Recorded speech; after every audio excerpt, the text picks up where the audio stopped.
Hey everyone, FusedVR coming at you. And today, doing something new on the channel, and that's talking about cryptocurrencies.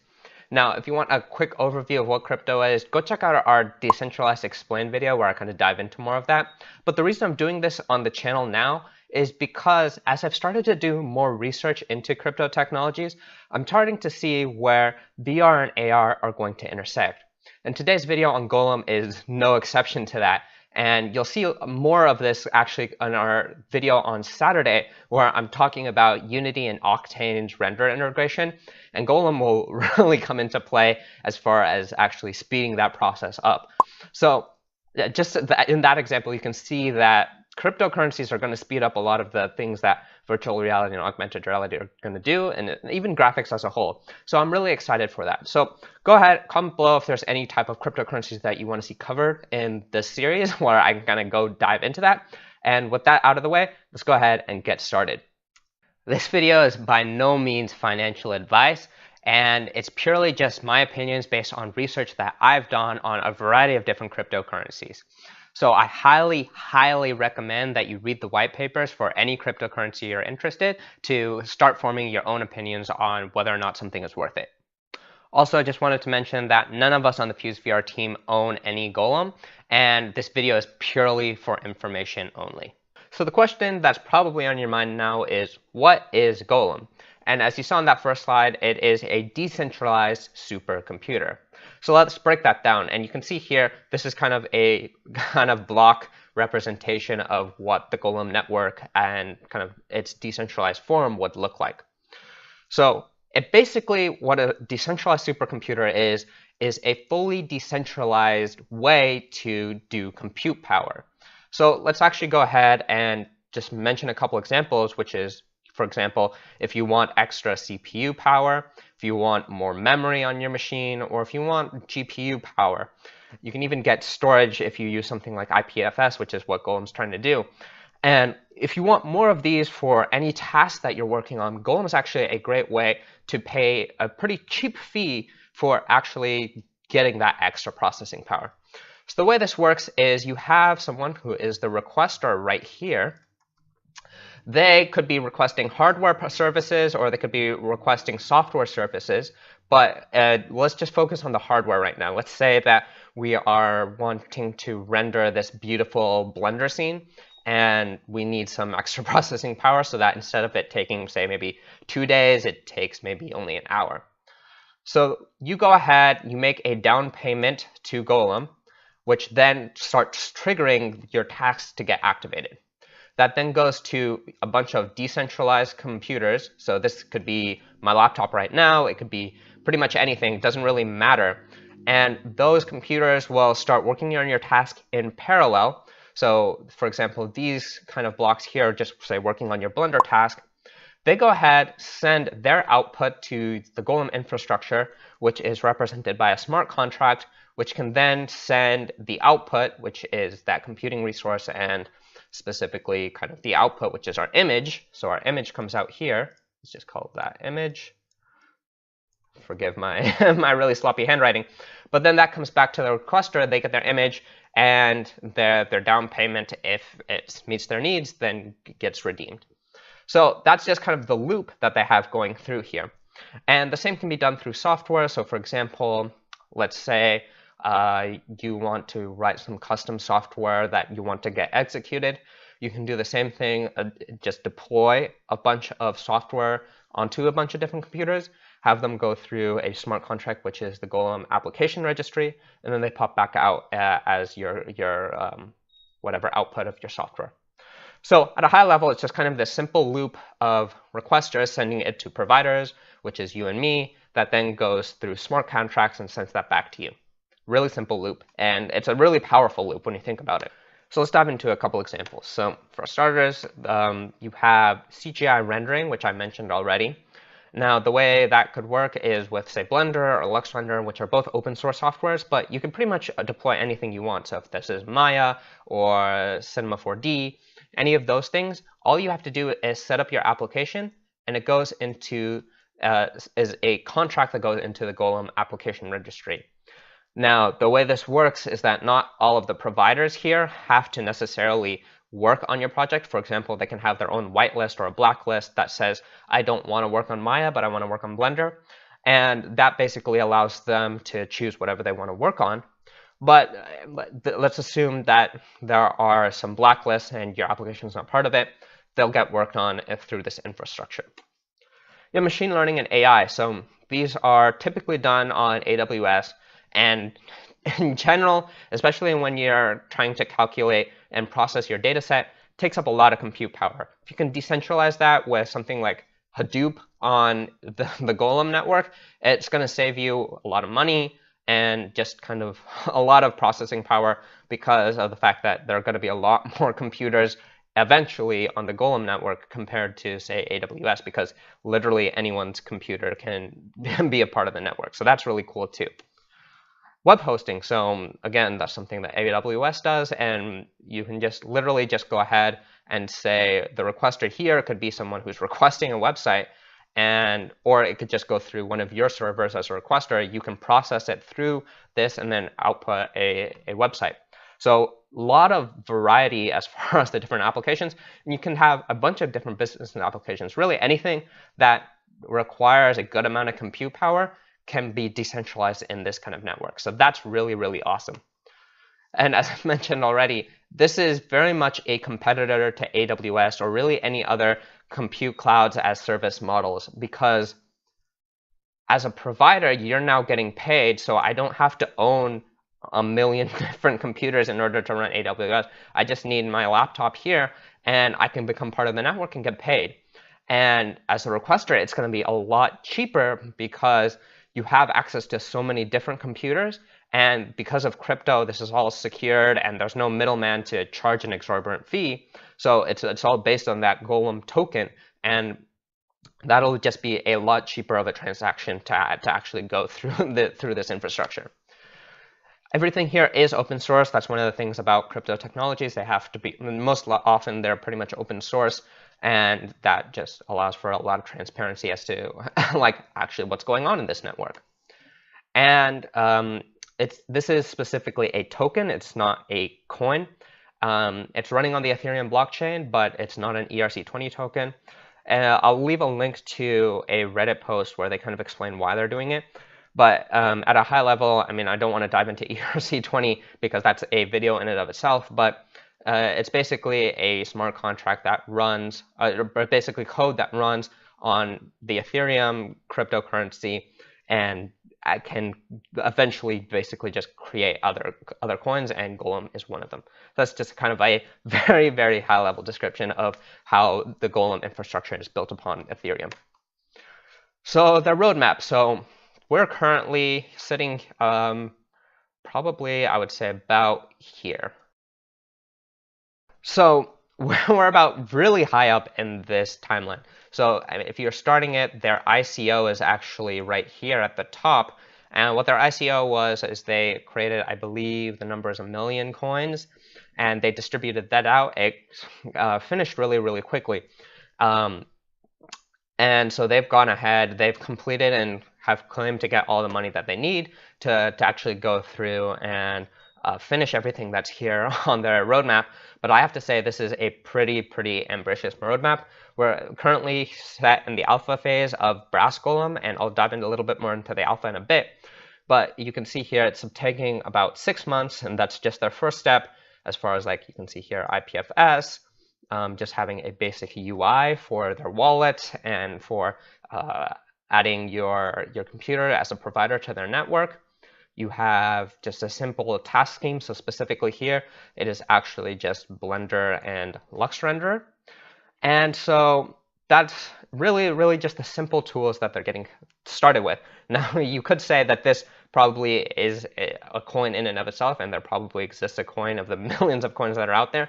But needless to say, that's just part one of their giant roadmap here. So we're here, Brass Golem, still got a few months before the Brass Golem actually goes into beta and then goes into kind of quote-unquote production. From there, their next step here is the Clay Golem. And so Clay Golem takes about, from after they finish Brass Golem, will take quote-unquote 15 months. more task features, basically having an API that allows you to make custom tasks. And you have a bunch more ease of use features, which kind of they've said might hurt a little bit on the security side of things, but again, still not their full vision, but you get the point. They're going to go ahead, add some machine learning. So like that's one of the use cases I mentioned. You have computational chemistry. Again, another interesting field, like saying biotech now has a lot of compute power. That would be really cool. And some support for VM. So a lot of really great stuff happening in Clay Golem. And again, this is probably from where we are right here, probably another year, but still really exciting stuff on the roadmap. Once from Clay Golem going into Stone Golem, and I'll speed this part up, but again, so this is going to go ahead, take 24 months, so almost getting to the 2-year mark. And so there's some more full, complete task API integration. You have some support for software services, and just making it a lot more robust is kind of what's happening in Stone Golem, which hence the name Stone, kind of making it a little harder, right? And last, you have Iron Golem. So this is all of the final features. You have a developer kit. You can see here a fancier dashboard, external data links, P2P integration. So kind of saying where you want your compute power to go. MapReduce, which again, as I mentioned, the Hadoop style of parallelizing your actual applications. Really, really good applications that are getting built.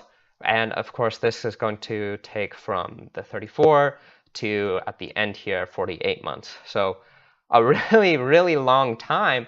But I mean, I also think that they might need this time because just looking at this is an extremely, extremely ambitious project. So let's talk a little bit about the alpha and kind of going back to where we are, which is right here at the top. So the alpha, this is currently what it looks like. This is running on their testnet. So it's not currently running on the Ethereum blockchain. Their ICO coins would run on the Ethereum blockchain. But their testnet basically allows them to fix anything without users incurring costs for bugs. So that's a really nice feature there. You get a free 1,000 Golem tokens, which you can pretty much use whatever you want. And this is just when you first open up Golem, this is what it's going to look like. You get a slider for here. So this goes from 0 to 100 compute power. Of course, at 100 compute power, it's not going to actually take up, like, basically clog your machine. But that's kind of what they're trying to get into your head, is like, this is fully much a server that shouldn't do anything but run Golem. So you can set it anywhere from 0 to 100. I was just testing it out at 5. So obviously, the lower it is, you're barely going to get any Golem for doing anything. But it's still, you might get something if some small task runs through. So that's how kind of this works. You can see here at the time I was playing around with it, there were like 7 nodes connected. Kind of fluctuates back and forth based on who was testing at the time. And you can just go ahead and choose to start or stop Golem at really any time you want. This is more of the advanced features. You can go ahead, set your CPU, your RAM, your disk space, however much percentage of it that you actually want Golem to use. So you can get more fine-grained details as far as maybe your machine has a really good CPU, but it's running on a mechanical disk for the storage. So maybe you don't want to use the storage as much, but you really want to use the CPU. So some more flexibility here, which is a really cool option. Again, this is running on their testnet, so pretty much anything you do here is meaningless. But once it moves to beta, you can probably see something very similar like this being used for actually getting Golem tokens as currency for tasks running. Now, speaking of tasks, I didn't want to really dive into it too much here, otherwise this video would probably take forever. But there's a tasks tab here, you can see. And basically all you do is you go ahead, submit a Blender file in. You can kind of set the specs of how you want it to render, and then it renders it out from the camera that's in the Blender scene. I'll leave a link in the description if you want to actually try that out for yourself if you get this whole thing set up. But this is kind of what the alpha looks like right now, which is, I mean, it looks pretty decent. It's clean, and it gets you into the system pretty quickly, which is good. So let's move on to the team. So basically what I'm doing in this video is kind of breaking down how all of the different things that you might want to consider when investing into it. Now, this is the Golem team, and you can see there are quite a few people here. And so you have kind of the main leaders up at the top. You've got your engineers here, a few engineers, an advisor, CCO down here, engineer. Lots of engineers because they need engineers. There you go. So definitely a lot of engineers, which is really good to see. At the same time, I actually personally went in, and whenever they had like a LinkedIn thing, I went and took a look. The team has some amount of experience with cryptocurrency. So I think that's actually a really, really good sign. But as far as the actual technical chops, my personal take is that there's a little bit of that missing part. I think part of the reasons why the deadline is set to 48 months, but I'm a little concerned. If they hire more, maybe that might change, but I'm a little concerned at this current point on whether or not they'll be able to deliver. I might be wrong, we'll see, but I do think that's one of my concerns when I'm taking a look at Golem is their roadmaps might start to slip a little bit, and if they don't have enough funding as far as making sure they can last several more months after that roadmap, that could be cause for concern. So we'll see. I'm keeping my eye on that and seeing if they actually hit a couple more deadlines, but something that I figure I should mention as kind of one of the cons that I'm seeing a little bit with Golem's team.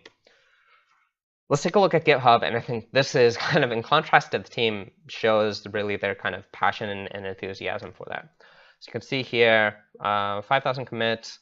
It's GPL3, as I mentioned, which basically is copy left. If you know a little bit about open source, they have issues, which I'm going to dive into a little bit. And just kind of looking at their commits, they're pretty they do it pretty quickly. You can see here the last commit was a day ago, so they're constantly working on it, and that's really, really exciting. You can also see they have 13 releases, so they're quickly testing and iterating towards actually going and making their promises towards that roadmap. And if you take a look here at their commit history, you can say here is when their ICO was, so late October. So that probably they were in full marketing mode at the time. So that explains the dip in commits right there. And otherwise, it's pretty consistently up. There's spikes, up and downs, which is, I think, completely fair. I think it was a little down here in December because of the holidays. Like, that's not a big deal, but they've quickly picked it up as soon as the holidays come back. So they're really, really passionate about it. The other thing that you can take away from the GitHub here is they're also pretty open about what they're working on. You can see here they've closed 562 issues, and anyone can go ahead, put an issue in if you have a GitHub account, and they will go through, categorize it. So you can see here whether it was a bug, whether it's a feature that's planned, something like that. Or like here, this is like a use case, updating the version of Blender that's supported. Bunch of different things. Anyone can do it, and it creates this kind of development community in a sense. And I think that's a really, really great thing to see that they're fully utilizing GitHub here. And in case anyone wants to see who's watching this, you can see here people have 200 forks. So people are playing around with it, testing it out, and seeing what Golem's all about, which is really, really cool. So, ending this video out, what's our verdict here? At the time of this video, I would give it a 4.5 out of 10. Couple reasons. One, I think just from a market price analysis, I think that Golem right now is a little overpriced for what the alpha delivers. And I mean, it's great that they show something in the alpha, but you can't really use Golem in it. So it's still very much a work in progress there. The team, again, is making me a little skeptical of whether or not they're going to have enough funding to actually map through the roadmap. And those are kind of the concerns that are kind of holding this back a little bit as far as kind of making me a coin that's super optimistic.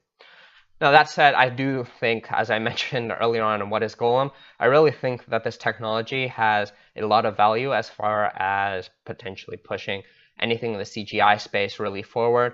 And that, to me, is exciting and one of the reasons why I wanted to cover it in this video today. But again, I mean, you have to look at everything holistically, and that's one of the reasons why I'm giving it a 4.5 out of 10 for today. A few months down the road, that might change. We'll have to wait and see. Anyway, guys, thanks so much for watching this video. If you liked it, make sure to smack that like button because that helps us out a ton. And if you're new to the channel, go ahead, hit that subscribe button because you can expect more videos covering crypto and kind of that intersection between VR, AR, and crypto, as well as tutorials in the VR, AR space. So lots of exciting content coming down the pipe, and can't wait to be sharing more knowledge with you guys. So until next time, this has been Fuse, man, and I'm signing out.